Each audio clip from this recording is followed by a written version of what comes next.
Bonjour à toutes et à tous et bienvenue dans ce 16e numéro de Calcio Espresso, le podcast sur le football italien torréfié en français de l'autre côté des Alpes. Je suis Cédric Canal depuis Milan et accompagné via Zoom comme chaque semaine par ma consoeur Valentina Clemente qui est à Pérouse. Bonjour Valentina. Bonjour Cédric et bonjour à tous. Cette semaine, nous partons à Rome. Le derby de la capitale est au menu de la Serie A. Et quelle meilleure occasion de partir à la découverte de la Lazio. Historiquement, le premier club de la capitale italienne, il a vu l'aube le 9 janvier 1900 et pendant 26 ans était l'unique club de Rome avant la naissance de l'AS Roma, le 7 juin 1927. Les Aigles ont donc connu les loups, une bataille sportive qui est devenue mythique au fil des années. Et pour connaître tous les détails de cette confrontation, nous accueillons notre confrère Vittorio Campanile, journaliste passé par Eurosport et Goal.com et aujourd'hui conducteur d'un podcast en anglais sur la Lazio, appelé Lazio Lounge. Bonjour Vittorio et bienvenue chez Calcio Espresso. Bonjour à tous et merci.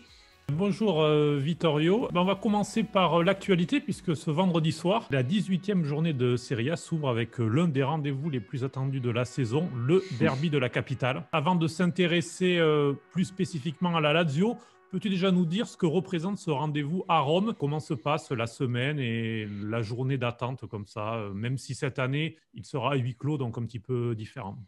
Le derby est un match spécial que Zema dit non, que c'est normal, mais à Rome, c'est pas comme ça. Le derby commence un mois plus tôt, mais lorsque le calendrier sort, la première chose que tous les fans de Rome et de la Lazio font, c'est regarder les dates du derby, parce que tu sais, tous les calendriers, c'est toujours focus sur les derby. C'est un match très spécial. Ce sera le premier derby sans supporters, malheureusement, et cela pourrait avoir un impact sur le match peut-être très, très différent, je pense, parce que tu sais, les spectacles, c'est les supporters à le stadium de derby.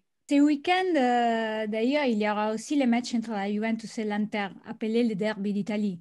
Mais dans le sens strict du sentiment du derby, pour moi, c'est difficile de les comparer au derby de Rome, car il n'y a pas les mêmes racines. Déjà, simplement car il y a deux villes et il n'y a pas une ville partagée. Et en plus, c'est bien l'opposition entre les laziali et des romanistes et elle est bien plus profonde. Oui, je suis d'accord, il n'y a pas de comparaison. Non seulement j'ajoute que le derby de Rome est plus ressenti que celui de Milan ou celui de Turin. Je pense que tu peux penser à Rome versus Lazio comme River Boca. C'est ça. Le derby à Rome peut vous sauver en saison. Gagner ou perdre le derby change tout. Les rivalités entre facies est très, très forte. Ce n'est pas comme à Milan. C'est peut-être une limite de cette ville, car au final, le derby, c'est toujours 3 points. Il ne change pas beaucoup. Mais cette fois, tu vas gagner le derby et les joueurs pensent, OK, la saison, c'est fait. Et c'est un problème parce qu'on doit gagner les Scudetto, les Coppe Italia, etc. Et plusieurs fois, tu vois que les joueurs sont contents seulement en gagnant le derby. Et peut-être que c'est un problème, mais je te dis, le derby commence à août et c'est fini la semaine dernière, les matchs. Et de tes souvenirs, est-ce qu'il y a des derbys justement en particulier qui t'ont marqué? Peut-être ceux de fin des années 90, début 2000, lorsque la Lazio et la Roma étaient en lutte pour le titre?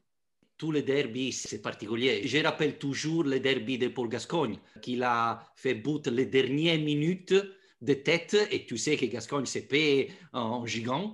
Je rappelle le derby aussi quand Signori a fait but après 15 minutes.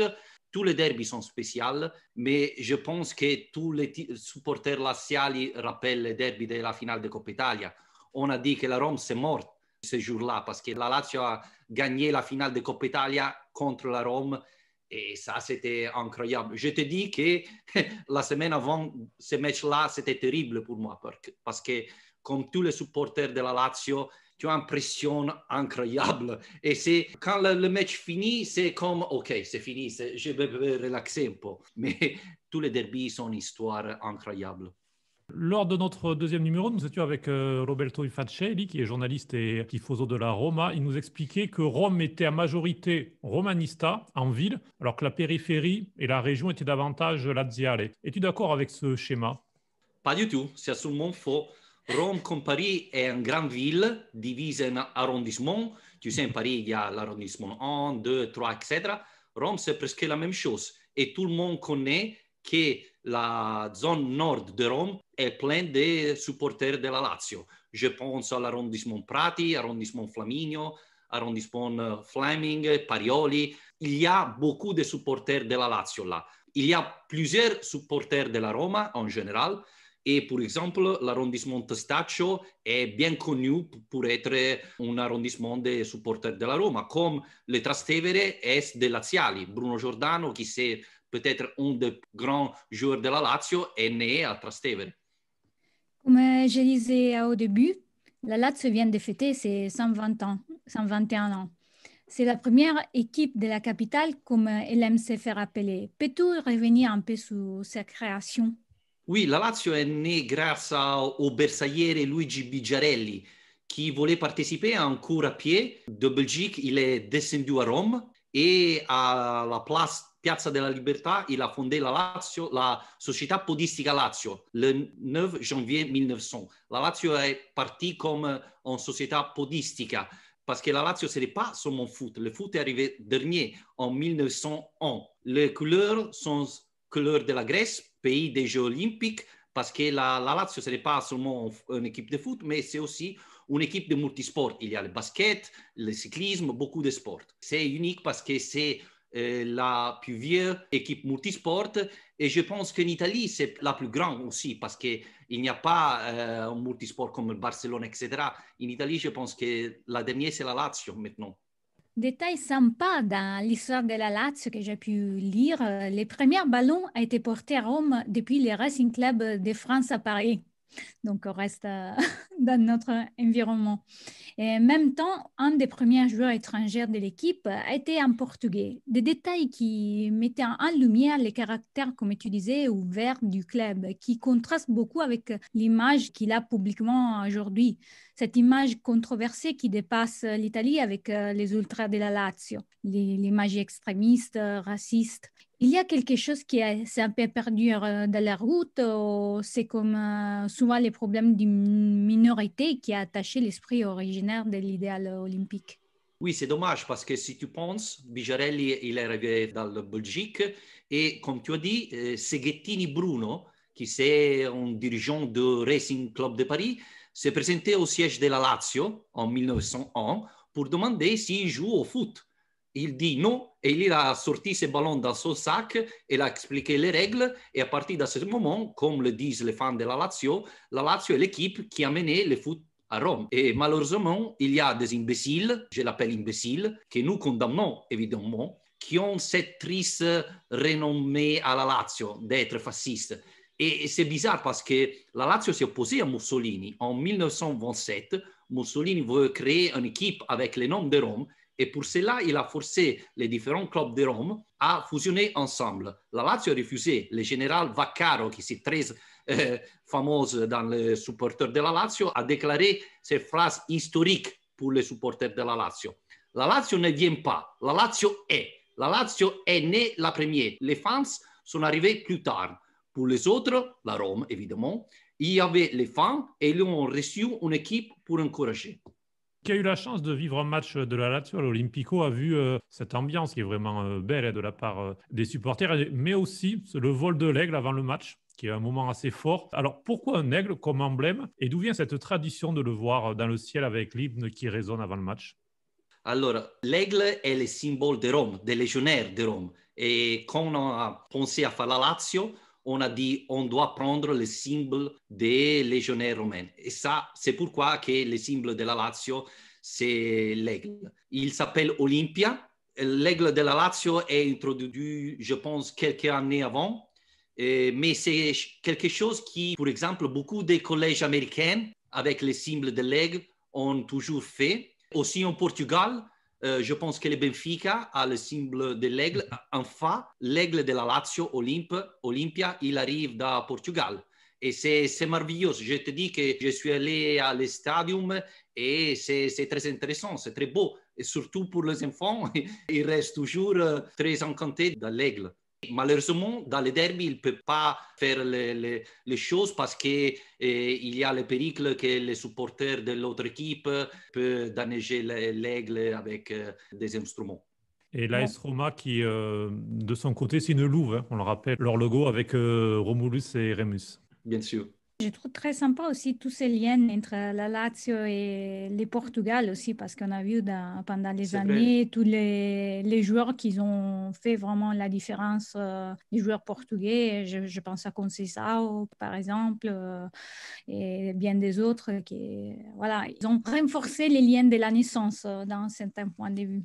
Donc, la Lazio, c'est 2 scudetti, cette Coppa Italia, une coupe des coupes. Qu'est-ce qu'il manque au club pour plus de continuité et l'être égal de la Juve, du Milan ou l'Inter? Une chose, c'est que tous les joueurs de Roma et Lazio vous diront qu'un scudetto à Rome vaut tant scudetto, par exemple, à Turin, à Milan, etc. Parce qu'il y a une pression folle ici. Il y a beaucoup de radios qui toujours ils parlent de Rome, de Lazio, toujours tout le monde.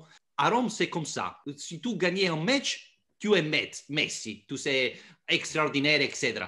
Si tu vas perdre un match, tu n'es pas bon pour jouer à foot. À Rome, il manque d'équilibre. C'est essentiel pour gagner un scudetto parce que tu ne peux pas perdre 5 matchs, gagner 5, etc. Non, tu dois gagner tout. Et il y a beaucoup de moments où tu as des difficultés et à Rome, c'est très difficile. L'autre chose, c'est évidemment l'argent. Lazio et Roma n'ont pas l'argent qu'il y a Juventus avec la famille Agnelli, etc. Mais je pense que le problème plus grand, c'est qu'il manque d'équilibre ici. Et justement, on va venir vers l'actualité et parler de Simone Inzaghi qui tient dans ce contexte compliqué puisqu'il est sur le banc de la Lazio depuis 2016. Il a apporté des titres avec la Coppa Italia, avec la Supercoppa et a construit une belle équipe avec des cadres comme Acerbi, Luis Alberto, Milinkovic-Savic ou Immobile. Peux-tu un petit peu nous parler de l'entraîneur qui, rappelons-le, est un ancien grand joueur attaquant de la Lazio et qui est donc bien réussi sur le banc avec son 3-5-2? Oui, Simone Inzaghi est avec la Lazio depuis 20 ans parce que d'abord il a commencé comme joueur, il a aussi gagné le Scudetto avec Lazio et après comme entraîneur. Il entraîne toute l'équipe des secteurs jeunesse après arriver dans la première équipe. Et pour moi, il est actuellement, je pense, un des meilleurs, sinon le meilleur entraîneur italien. Il est très doué pour mettre aux joueurs de performer au mieux. Mais pour moi, il est trop obsédé par les 3-5-2 parce que la Lazio peut jouer avec le 4-3-3, mais je pense qu'il insiste toujours avec ça et c'est pas bon pour la Lazio. Mais si tu penses que Luis Alberto était le déchet de Liverpool, maintenant il est le meilleur régiste de la Serie A.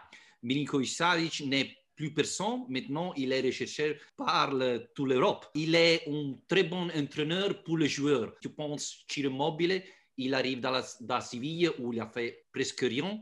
Et maintenant, il est un joueur, un attaquant très, très fort. Alors, je pense qu'Inzaghi, c'est très bon.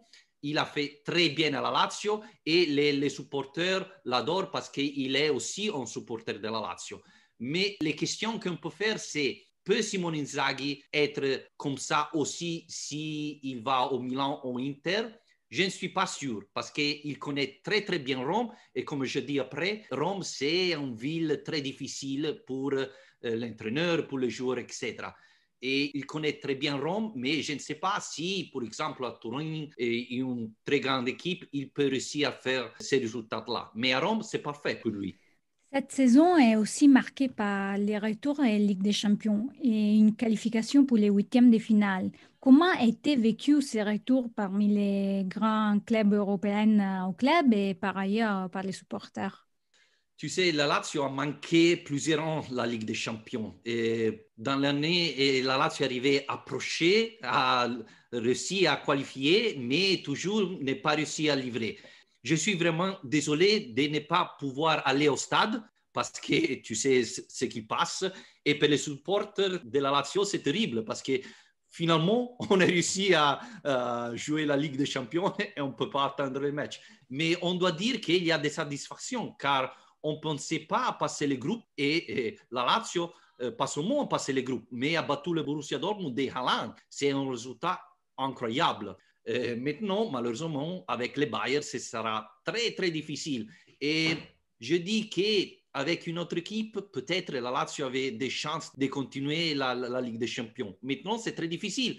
Mais on doit dire que la Lazio en Ligue des Champions, c'était très bon cette année. Malheureusement, dans les championnats, la Lazio n'a pas joué très bien. Et tu comprends qu'un club comme la Lazio qui fait des fatigues à faire bien, gérer toutes ouais, les deux compétitions. ouais, peut-être qu'il n'y a pas beaucoup de joueurs pour faire toutes les deux compétitions.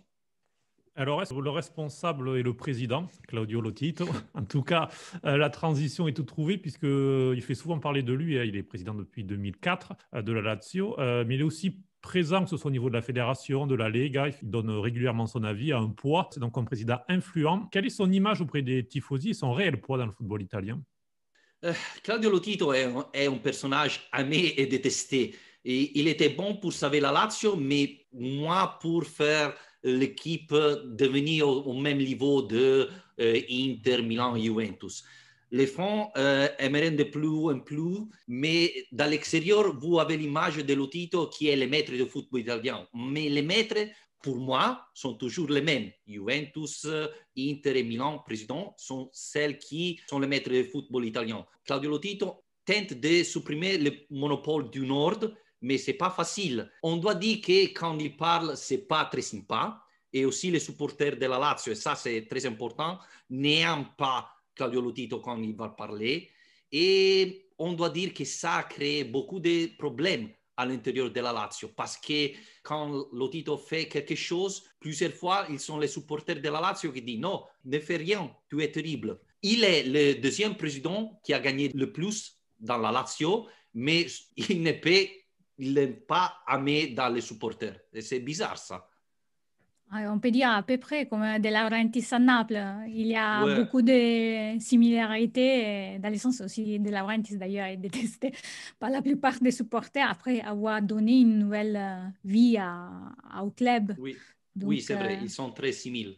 ils sont souvent aussi assez proches dans leur position. Voilà. Ils essayent tous les deux, comme tu as dit bien, de créer un nouveau pôle qui se détache du Nord, mais ils n'y arrivent pas parce que peut-être quand même il leur manque un peu de diplomatie, peut-être. Oui, c'est vrai. Oui, c'est vrai. Tu sais, si Lazio, Napoli, Roma gagnent de confiance, des importances, c'est bon pour les Serie A parce que, tu vois, les dernières années a toujours gagné la Juventus. Si l'année prochaine va gagner Napoli, etc., c'est bon pour le foot italien. Oui, on a besoin aussi, après, pour l'équilibre en général du foot, la France, il vit à plus ou moins les mêmes problèmes avec les PSG qui gagnent Ouais. toujours. Et là, on voit aussi au niveau des droits télé, c'est un peu catastrophique. Donc, en ce moment que c'est un passage très important, c'est important que le foot retrouve un peu plus d'équilibre. Voilà.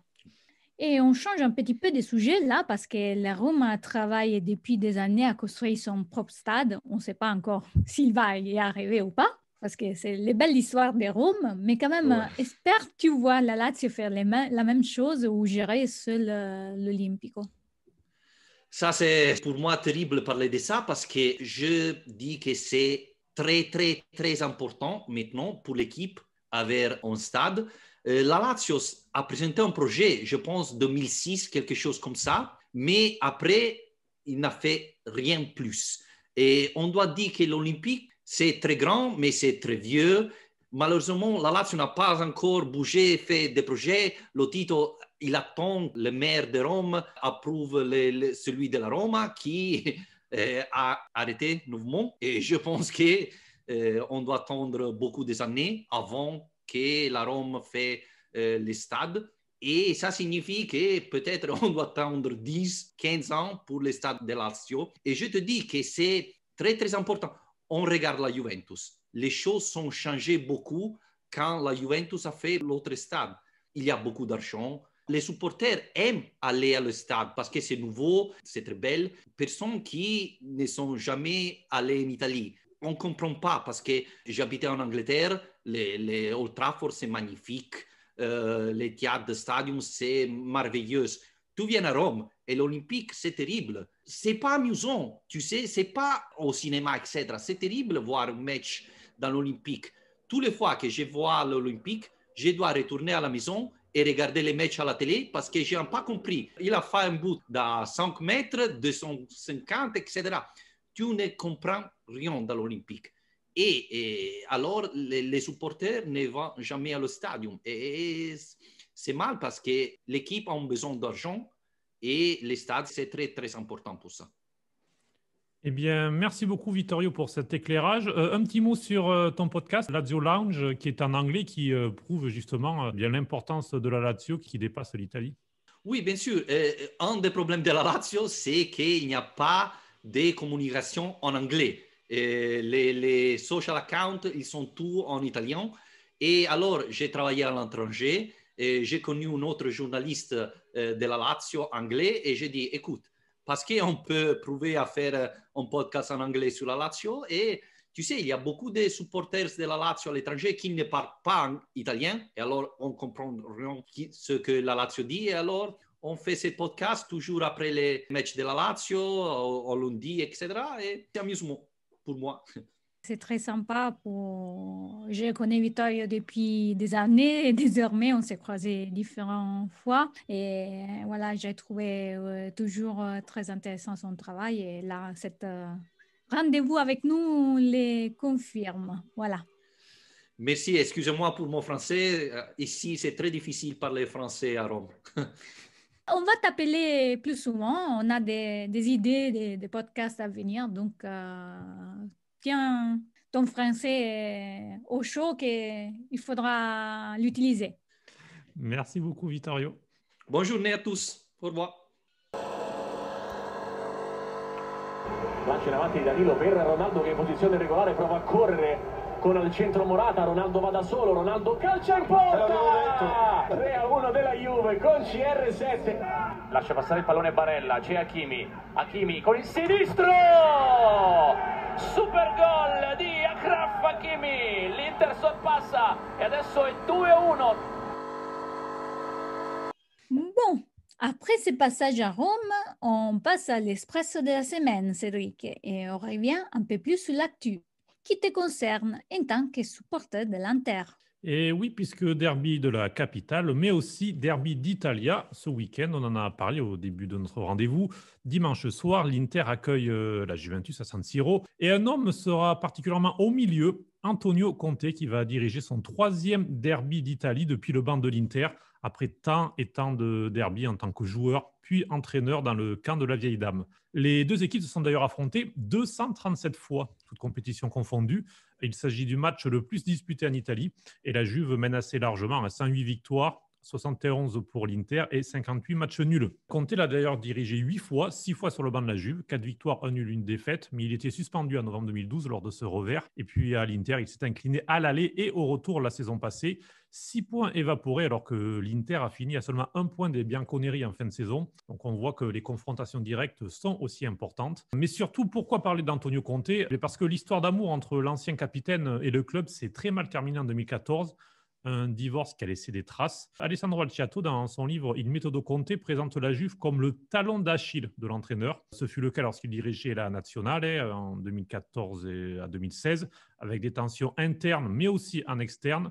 Et cette relation difficile entre le clan Agnelli et Conte qui s'est renforcée avec le choix de l'entraîneur de s'asseoir sur le banc de l'ennemi Nerazzurro en juillet 2019. Alors, Conte était au début de la reconstruction de la Juve. Le premier match au Juventus Stadium, il était sur le banc. Les 3 premiers titres de la série en cours de 9 Scudetti, c'est lui. Eh bien, j'ai envie de croire qu'il va enfin trouver le moyen de surpasser cette faille en lui, ce talon d'Achille, et s'imposer face à son ami Andrea Pirlo, qui a souvent cité Conte d'ailleurs comme modèle d'entraîneur. Donc voilà, l'Inter qui reste sur 7 matchs sans victoire face à la Juve, dont 5 défaites. Eh bien, j'ai envie de croire au succès de l'Inter ce dimanche soir. Et vous pouvez nous donner votre avis avant le match de dimanche soir, bien sûr, pour débattre de ce sujet.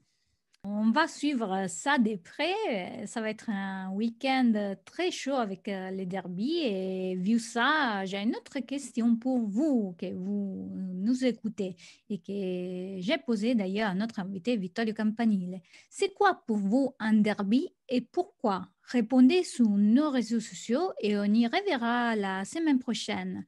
La semaine dernière, d'ailleurs, vous étiez 107% à être d'accord avec moi pour dire stop au jugement après chaque match à propos des analyses des nombreux journalistes consultants passionnés. On fait un cadre, j'avais juste simplement dit, après un match, comme disait d'ailleurs aussi Vittorio dans le podcast avant, on donne trop souvent un jugement définitif, c'est bien, c'est pas bien, juste après un match que ça marche ou si ça marche pas. Les foot, on ne peut pas les faire en 90 minutes, mais il faut une saison et si on joue autant de matchs, il y a bien une raison. Donc, on ne jugera pas Fonseca, Inzaghi, Pirlo ou Conte ce week-end, c'est promis. Non, pas du tout. Mais c'est sûr qu'on aura des polémiques. C'est sûr. Puis j'ajouterai à ta question, dites-nous aussi quel est votre derby préféré, que ce soit en Italie, en France ou ailleurs. Voilà, ce week-end des derbies en Italie, ça peut être l'occasion aussi de partager des jolis souvenirs. Et allez, Saint-Étienne. Et avec ça, je me suis fait des ennemis. Voilà. Eh bien, c'est déjà fini pour notre 16e numéro de la saison. Vous pouvez réagir ou nous contacter sur contact@calcioespresso.com et vous pouvez retrouver nos épisodes précédents et nos articles sur notre site calcioespresso.com et nos podcasts sur les principales plateformes comme Spotify, Apple, YouTube, Amazon, Podcast Addict ou tous les autres. Et vous pouvez aussi nous suivre sur les réseaux sociaux, Twitter, Facebook, Instagram, Telegram. Si vous souhaitez participer à l'expansion des Calcio Espresso, apportez votre soutien au projet. N'hésitez pas à nous contacter. On est arrivé à la fin. Désolé, ça allait très vite et c'était très bien. Merci Cédric, merci Vittorio encore et à la prochaine. Merci Valentina, à bientôt. Ciao. Ciao.